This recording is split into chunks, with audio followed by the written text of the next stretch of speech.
Good morning student. कैसे हो बेटा सभी? देखो बेटा, हम निषेचन पढ़ रहे थे, फर्टिलाइजेशन। और फर्टिलाइजेशन जो है उसमें हमने पहला चरण जो है वो ये पढ़ा था कि पराग कणों पराग कणों का अंकुरण। पहला चरण था ये अपना, पराग कणों का अंकुरण। उसके बाद दूसरा चरण हमने लिया था पराग नलिका। पराग नलिका की वृद्धि पढ़ी थी। पराग नलिका की वृद्धि कैसे होती है और किस तरह होती है। तीसरा चरण हमने लिया था कि पराग नलिका नलिका जो है उसका बीजांड में, पराग नलिका का बीजांड में प्रवेश, ये पढ़ा था हमने। और चौथा चरण जो है वो पढ़ा था पराग नलिका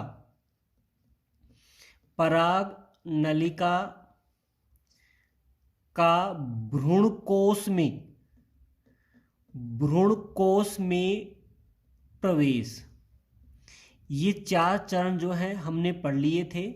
पराग कणों का अंकुरण, पराग नलिका की वृद्धि, पराग नलिका का बीजांड में प्रवेश और पराग नलिका का भ्रूण कोश में प्रवेश। ठीक है बेटा। उसके बाद अगला जो चरण आता है वो है फ्यूजन ऑफ गैमेट, युग्मक संलयन, यानी जो युग्मक हैं उनके संलयन की क्रिया। अब वो देखिए बेटा किस प्रकार होती है कि एम्ब्रियो सैक यानी भ्रूण कोश जो होता है, जो 7 कोश के 8 केंद्र की होता है, भ्रूण कोश जो है उसमें नर युग्मक मुक्त हो जाती हैं। भ्रूण कोश में नर युग्मक मुक्त हो जाते हैं, जिसमें एक नर युग्मक जो है ये एग सेल जो है उसको निषेचित करता है। दूसरा नर युग्मक जो होता है ये पोलर सेल जो है उसको निषेचित करता है। एक तो अंड कोशिका को निषेचित करेगा और दूसरा पोलर सेल यानी ध्रुवीय कोशिका, जिसे जो है केंद्रीय कोशिका भी कहा जाता है, उसको निषेचित करता है। तो जैसे ही नर युग्मक भ्रूण कोश में स्वतंत्र होते हैं, एक नर युग्मक एग सेल की ओर गति करता है और दूसरा जो नर युग्मक है वो पोलर सेल यानी ध्रुवीय कोशिका की ओर गति करता है। ठीक बेटा। अब देखिए, सबसे पहले हम बात करते हैं कि जब एक नर युग्मक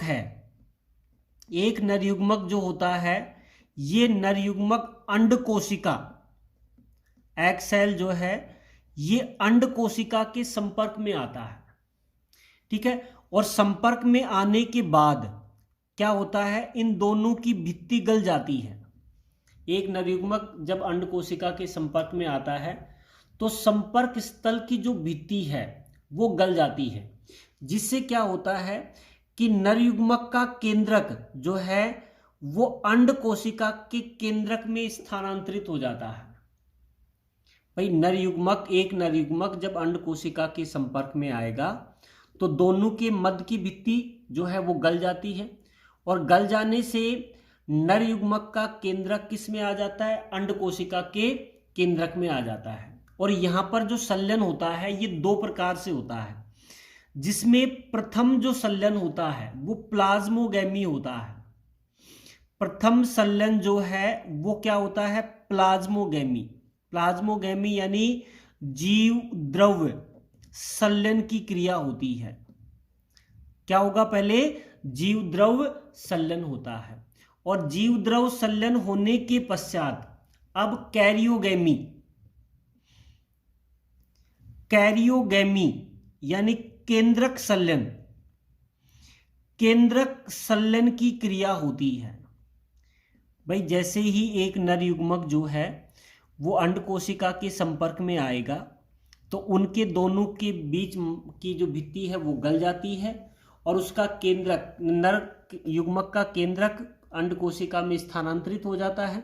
और ये क्रिया 2 चरणों में होगी। एक तो पहले प्लाज्मोगैमी यानी जीव द्रव्य संलयन होगा, फिर क्या होती है, कैरियोगैमी की क्रिया होती है। ठीक बेटा, एक चीज यहां पर आपको ध्यान देने वाली बात है यहां पर कि एग सेल, जो एग सेल होता है, एग सेल जो होती है उसमें नर युग्मक जो है का प्रवेश, नर युग्मक का जो प्रवेश है वो हमेशा पहले होता है।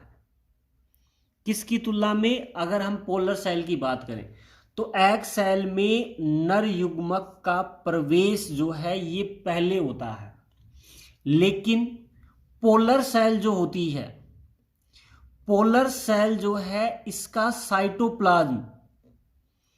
साइटोप्लाज्म जो है ये अत्यधिक सक्रिय होता है। साइटोप्लाज्म क्या होता है? अत्यधिक सक्रिय होता है। अतः पोलर सेल जो होती है उसमें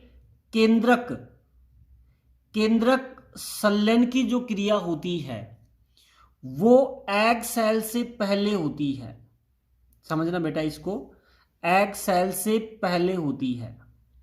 देख बेटा, एग सेल में नर युग्मक का प्रवेश जो है ये पहले होता है। किसकी तुलना में? पोलर सेल की तुलना में। ठीक है, पोलर सेल की तुलना में पहले होता है, लेकिन पोलर सेल का साइटोप्लाज्म अत्यधिक सक्रिय होता है, जिससे केंद्रक संलयन की क्रिया पोलर सेल में एग सेल से पहले होती है। यानी कैरियोगैमी की जो क्रिया है ये पोलर सेल में पहले होगी और एग सेल में प्लाज्मोगैमी की क्रिया पहले होती है। ठीक बेटा, अब एग सेल जो होती है, अब इस एग सेल को जब एक नर युग्मक निषेचित करता है तो द्विगुणित युग्मनज जो है उसका निर्माण होता है। और ये द्विगुणित युग्मनज जो है आगे चलकर एम्ब्रियो यानी भ्रूण जो है उसका निर्माण करता है। ठीक है, और ये जो निषेचन होता है इसे बोला जाता है सत्य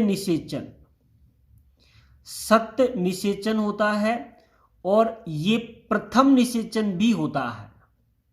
सत्य निषेचन या प्रथम निषेचन होता है, जिसमें एक नरयुग्मक जो है एग सेल को निषेचित करता है, जिससे द्विगुणित जाइगोट जो है उसका निर्माण होता है। ठीक है, उसके बाद दूसरी है ध्रुवीय कोशिका। पोलर सेल जो है उससे जब एक नर युग्मक जो है उसको निषेचित करता है तो त्रिगुणित प्राथमिक भ्रूणपोष का निर्माण होता है। त्रिगुणित प्राथमिक भ्रूणपोष का निर्माण होता है। जैसे पोलर सेल जो होती है उसमें दो अगुणित जो है केंद्रक होते हैं, और एक अगुणित केंद्रक जो है वो नरयुग्मक का होता है। जब दोनों का संलयन होता है तो तीन केंद्रकों का आपस में संलयन होता है, जिससे क्या बनता है? त्रिगुणित प्राथमिक भ्रूणपोष जो है उसका निर्माण होता है, जो आगे चलकर भ्रूणपोष का निर्माण करता है। प्राथमिक भ्रूणपोष जो है ये आगे चलकर भ्रूणपोष एंडोस्पर्म जो है उसका निर्माण करता है। किसका निर्माण करेगा बेटा? एंडोस्पर्म का निर्माण करता है। और एंडोस्पर्म जो है उसकी सभी कोशिकाएं जो हैं ये त्रिगुणित होती हैं। एंडोस्पर्म की सभी कोशिकाएं क्या होती हैं? त्रिगुणित। ठीक है, और ये दूसरा निषेचन होता है। ये कौन सा निषेचन है? दूसरा निषेचन होता है। भाई प्रथम निषेचन जिसे हमने सत्य निषेचन नाम दिया था, जिसमें एक नरयुग्मक अंड कोशिका को निषेचित करेगा और द्विगुणित जाइगोट का निर्माण करेगा, और द्विगुणित जाइगोट आगे चलकर भ्रूण का निर्माण करता है। ठीक है, दूसरा क्या है कि दूसरा नर केंद्रक जो है ये पोलर सेल जो है, जो जिसमें दो अगुणित केंद्रक होते हैं उसको निषेचित करता है, जिससे त्रिगुणित प्राथमिक भ्रूणपोष जो है उसका निर्माण होता है। ठीक है, यानी कहने का मतलब ये हुआ कि आवृत बीजी जो पादप होते हैं उन आवृत बीजी पादपों में निषेचन की क्रिया 2 बार होती है। निषेचन की क्रिया जो है ये 2 बार होती है, जिसमें प्रथम निषेचन एग सेल के द्वारा होता है, द्वितीयक निषेचन जो है ये पोलर सेल में होता है। यानी निषेचन कितनी बार होता है? 2 बार निषेचन होता है। और इसी कारण इसे डबल फर्टिलाइजेशन या दोहरा निषेचन कहा जाता है। ये क्या कहलाता है? दोहरा निषेचन कहलाता है, जिसमें निषेचन की क्रिया जो है ये 2 बार होती है, इसलिए इसे दोहरा निषेचन कहा जाता है। दोहरा निषेचन में जो दूसरा निषेचन है, दोहरे निषेचन जो है उसमें जो दूसरा निषेचन होता है उसमें जो ध्रुवीय कोशिका होती है जिसमें 2 अगुणित केंद्रक होते हैं और इसका संलयन अगुणित केंद्रक युक्त नर युग्मक से होता है। यानी इस निषेचन में 3 अगुणित केंद्रकों का संलयन होता है और इसी कारण इसे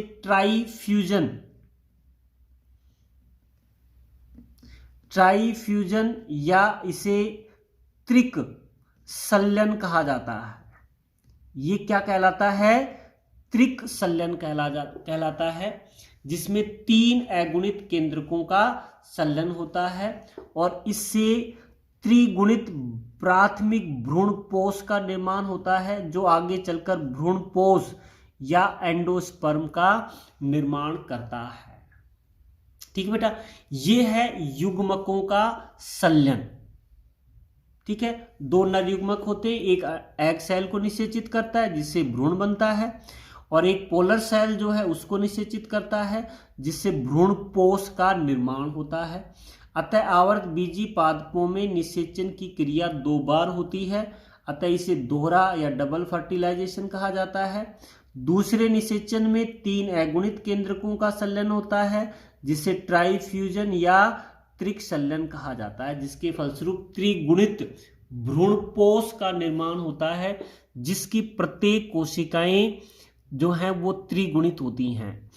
दोहरा निषेचन जो होता है, ये दोहरा निषेचन आवृत बीजी यानी एंजियोस्पर्म के जो पादप हैं उनका प्रमुख गुण होता है। उनका क्या है? प्रमुख गुण। आवृत बीजी पादपों का प्रमुख गुण होता है उसमें होने वाला दोहरा निषेचन। ये आवृत बीजियों का क्या है? प्रमुख गुण होता है। अब देखिए बेटा, जो हमने पढ़ा है उसको एक बार डायग्राम के रूप में देखते हैं। तो देखिए बेटा, ये है अपना भ्रूण कोश जो 7 कोशिकीय और 8 केंद्रकीय होता है। जब पोलन ट्यूब जो है पराग नलिका जब भ्रूण कोश में प्रवेश करेगी तो एक सहायक कोशिका अपाशित हो जाती है जो उसको मार्ग देती है, और जैसे ही पराग नलिका भ्रूण कोश में प्रवेश करती है एंजाइम की क्रिया के द्वारा अग्रभाग पर क्या हो जाता है? छिद्र बन जाता है, जिससे दोनों नर केंद्रक जो होते हैं, नर युग्मक होते हैं, वो किस में प्रवेश कर जाते हैं? भ्रूण कोश में प्रवेश कर जाते हैं, एम्ब्रियो सैक में प्रवेश कर जाते हैं। अब ये है सेकंड मेल गैमेट और ये है फर्स्ट मेल गैमेट। ठीक है, जो फर्स्ट नर युग्मक होता है ये अंड कोशिका को निषेचित करेगा। द्वितीयक जो होता है ये ध्रुवीय जो कोशिका है उसको निषेचित करता है। प्रथम जो है वो किसको निषेचित करेगा? अंड कोशिका को निषेचित करेगा, जिससे जाइगोट बनेगा। जाइगोट से आगे चलकर भ्रूण का निर्माण होगा। द्वितीयक जो नर युग्मक होता है ये ध्रुवीय कोशिका को निषेचित करता है, जिससे त्रिगुणित प्राथमिक भ्रूणपोष बनता है और त्रिगुणित प्राथमिक भ्रूणपोष जो है वो बनेगा और उससे आगे चलकर फिर भ्रूणपोष या एंडोस्पर्म का निर्माण होगा। ये द्विगुणित जाइगोट सेल जो है उसका निर्माण होता है। ठीक है, निषेचन के बाद सहायक कोशिकाएं जो हैं ये नष्ट हो जाती हैं। ध्रुवीय जो प्रतिमुखी जो कोशिकाएं हैं ये भी नष्ट हो जाती हैं। यानी ये संरचना भ्रूण पोष बनाती है और ये संरचना भ्रूण का निर्माण करती है। देखिए निषेचन यहाँ पर दो हुआ। पहला निषेचन अंड कोशिका के साथ, जिसे सत्य निषेचन, ट्रू फर्टिलाइजेशन कहा जाता है। दूसरा जो नर केंद्रक है वो ध्रुवीय कोशिका को निषेचित करता है, ये दूसरा निषेचन होता है। यानी निषेचन की क्रिया 2 बार हुई आवृतबीजी पादपों में, और 2 बार होने के कारण इसे बोला जाता है दोहरा निषेचन कहा जाता है। जो आवृतबीजी पादप जो हैं उनका एक विशिष्ट लक्षण होता है, और इसी दोहरे निषेचन के कारण भ्रूण भी बनता है और भ्रूण को पोषण देने वाले संरचना भ्रूण पोष यानी एंडोस्पर्म का निर्माण भी होता है। ठीक है बेटा, तो ये हो गया युग्मक जो है उनका संलयन। ठीक है बेटा, अब अगला टॉपिक है इसमें अपना, वो है कि द्विनिषेचन का महत्व। द्विनिषेचन यानी दोहरा निषेचन, द्विनिषेचन या दोहरा निषेचन एक ही शब्द है ये। द्विनिषेचन का महत्व, द्विनिषेचन का महत्व क्या है कि आवृतबीजी जो पादप हैं उनमें जो द्विनिषेचन होता है वो किस प्रकार लाभदायक होता है। देख बेटा, द्विनिषेचन जो होता है, इस द्विनिषेचन में जो दूसरा निषेचन होता है, इस दूसरे निषेचन में एक नर युग्मक जो होता है ये ध्रुवीय कोशिका को निषेचित करता है, जिससे क्या बनता है एंडोस्पर्म। एंडोस्पर्म यानी भ्रूणपोष, भ्रूणपोष का निर्माण होता है। और ये भ्रूणपोष जो है इसकी प्रत्येक कोशिका त्रिगुणित अवस्था में होती है, और ये भ्रूणपोष जो है ये भ्रूण यानी एम्ब्रियो भ्रूण जो है उसको पोषण प्रदान करता है। भाई नाम से ही पता लग रहा है, भ्रूणपोष जो किसको पोषण प्रदान करेगा, भ्रूण जो है उसको पोषण प्रदान करता है। तो पहला तो इसका महत्व हो गया कि द्विनिषेचन के दौरान जो भ्रूणपोष बना है ये भ्रूणपोष भ्रूण को पोषण प्रदान करता है, और ये भ्रूण जो है इसको आवश्यक पोषक तत्व जो है ये प्रदान करता है। भ्रूणपोष जो है ये भ्रूण को आवश्यक पोषक पदार्थ जो है ये उपलब्ध करवाता है। अगर मैं ये कहूं कि अगर दोहरा निषेचन नहीं होगा तो भ्रूणपोष का निर्माण नहीं होगा, और भ्रूणपोष का निर्माण नहीं होगा तो किसका निर्माण नहीं होगा, भ्रूण का निर्माण नहीं होगा। यानी दोहरे निषेचन के कारण ही भ्रूणपोष बनता है और भ्रूणपोष से भ्रूण पोषण प्रदान प्राप्त करता है। ठीक बेटा, वैज्ञानिकों के अनुसार द्विनिषेचन के दौरान जब त्रिक संलयन होता है, त्रिक संलयन का मतलब 3 अगुणित केंद्रकों का संलयन होता है, जिसमें 2 अगुणित केंद्रक ध्रुवीय कोशिका के होते हैं और 1 अगुणित केंद्रक जो है वो नर युग्मक का होता है। तो 3 अगुणित केंद्रकों का संलयन होता है, जिसमें से 2 अगुणित जो केंद्रक होते हैं वो उसमें मात्रक गुण उपस्थित होते हैं। भाई माता से आते हैं तो मात्रक गुण उपस्थित होते हैं, और 1 जो अगुणित केंद्रक होता है उसमें नर जो है उसके गुण होते हैं। किसके गुण हैं, नर के गुण होते हैं। 1 पैतृक होता है और 2 मात्रक गुण होते हैं। भाई 2 तो मात्रक गुण हो गए और 1 पैतृक यानी नर का गुण उपस्थित होता है। अतः इस प्रकार जो एंडोस्पर्म बनता है उसमें मात्रक और पैतृक दोनों के गुण होते हैं। भाई 2 जो इसमें केंद्रक थे वो मात्रक थे और 1 केंद्रक कैसा था, पैतृक था। अतः जो त्रिगुणित एंडोस्पर्म बना है, इस त्रिगुणित एंडोस्पर्म में मात्रक गुण भी उपस्थित होते हैं और पैतृक गुण भी उपस्थित होते हैं। और इस प्रकार बना एंडोस्पर्म जो है ये अत्यधिक